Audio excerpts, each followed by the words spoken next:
দুর্গাপুরে যে কজন আক্রান্ত হয়েছে তাদের সঙ্গে দেখা করতে গেলেন আইএসএফ এর মানবিক বিধায়ক পীরজাদা নওশাদ সিদ্দিকী। মুসলিম বৃদ্ধের ওপর অন্যায়ভাবে যে হামলা বিজেপি কর্মীদের, আর সেই খবর সমাজ মাধ্যমে ভাইরাল হতেই আজ দুর্গাপুরে পৌঁছে গেলেন বিধায়ক নওশাদ সিদ্দিকী। আক্রান্ত পরিবারের সঙ্গে কথা বলেন বিধায়ক নওশাদ সিদ্দিকী।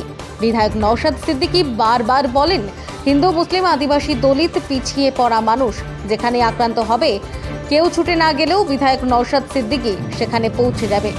আর সেই আইএসএফ এর বিধায়কের দেওয়া কথা আবারও প্রমাণিত হলো বা বাস্তবায়িত রূপ পেল দুর্গাপুর থেকে। Bureau report, NB Bangla media.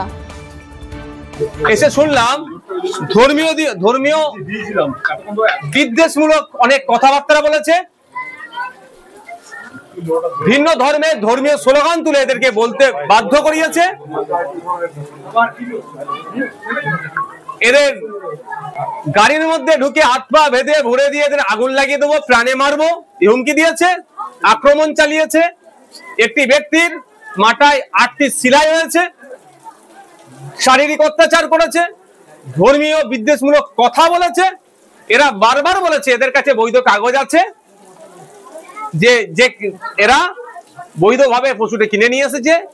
একজন আবার চাষবাসের জন্য বলদ কিনে নিয়ে এসেছিল 2টি, বলার পরও এদের উপর আক্রমণ চালিয়েছে। আমি অবাক হচ্ছি সম্প্রীতির বাংলা, ঐক্যের বাংলাতে কিভাবে এগুলো মাথা চাড়া দিচ্ছে। মাননীয় মুখ্যমন্ত্রী, তার পুলিশ দপ্তর কেন এগুলোকে আটকাতে পারছে না? একের পর এক এই ধরনের অন্যায় ঘটে চলছে। কুরবানির সময়তে, ঈদুল আজহার সময় কুরবানির পশুকে নিয়ে এই ধরনের আক্রমণ চালিয়েছিল, বিভিন্ন জায়গাতে দেখেছিলাম। এটা দিনের পর দিন বেড়ে চলেছে। সম্প্রীতির বাংলা, আর বিশেষ করে দুর্গাপুরের একটা ঐতিহ্য আছে সম্প্রীতির দিক থেকে, ঐক্যের দিক থেকে। সেই দুর্গাপুরের মতো শহরে এই ধরনের আক্রমণ মেনে নেওয়া যায় না। যেখানে আক্রান্ত হয়েছে প্রায় 2 ঘন্টা ধরে আক্রমণ চালিয়েছে এদের উপরে, 2 ঘন্টা ধরে আক্রমণ চালিয়েছে। সেই সময় যেখানে আক্রমণ হচ্ছে, প্লেস অফ অকারেন্স থেকে কাছাকাছিতে থানা ছিল, থানার পুলিশ এসে উদ্ধার করেনি। অবাক হয়ে যাচ্ছে আমি যে থানাও তাহলে কি প্রচ্ছন্ন মদত ছিল এতে? 1 নম্বর কথা। দ্বিতীয় কথা হচ্ছে, ওরা যখন ফিরে আসে লোকাল থানাতে, ওদের লোকাল থানাতে যখন অভিযোগ দায়ের করতে যায়, ওরা আবার সেই আতঙ্কিত মানুষগুলোকে ওই যেখানে ঘটনা ঘটেছে সেখানে পাঠাচ্ছে। কিন্তু আমরা জানি আইনে বলা আছে 0 FIR এর কথা। আইনে বলা হয়েছে যে আপনি ভারতবর্ষের যে কোনো প্রান্তের থানাতে আপনি অভিযোগ দায়ের করতে পারেন। তাহলে ও লোকাল থানাতে এসে অভিযোগ দায়ের করছে, এখান থেকেও তাকে আবার অত দূরে পাঠানো হয়েছে। এখানেও পুলিশের গাফলতি।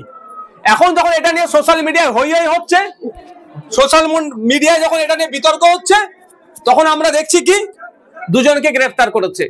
কিন্তু এখানে একটা 20-25 জনের টিম ছিল, যেই টিমের লিড করছিল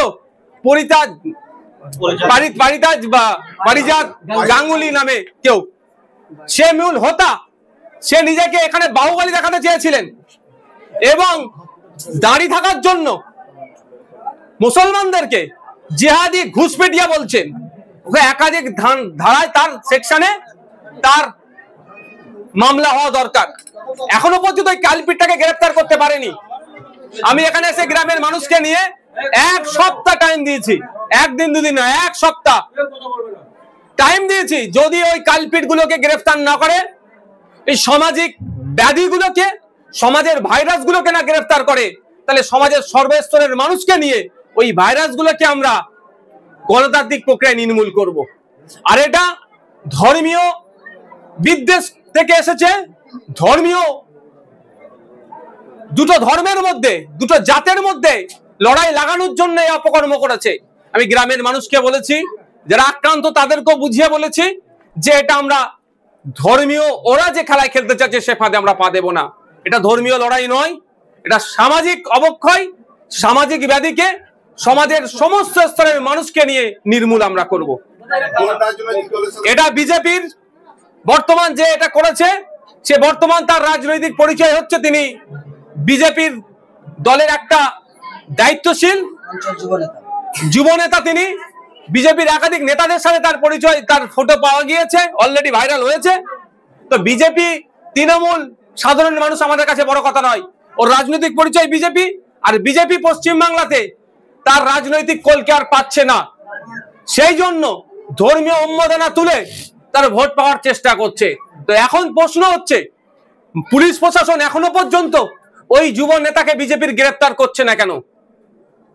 ঘটনা ঘটেছে প্রায় 48 ঘন্টা অতিবাহিত হতে চলেছে, এখনো খুঁজে পাচ্ছে না।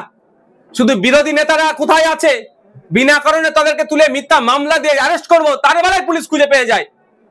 আর যে অন্যায় করলো বিজেপির নেতা, তাকে কেন এখনো গ্রেফতার করছে না, এই প্রশ্নটা থেকে যাচ্ছে।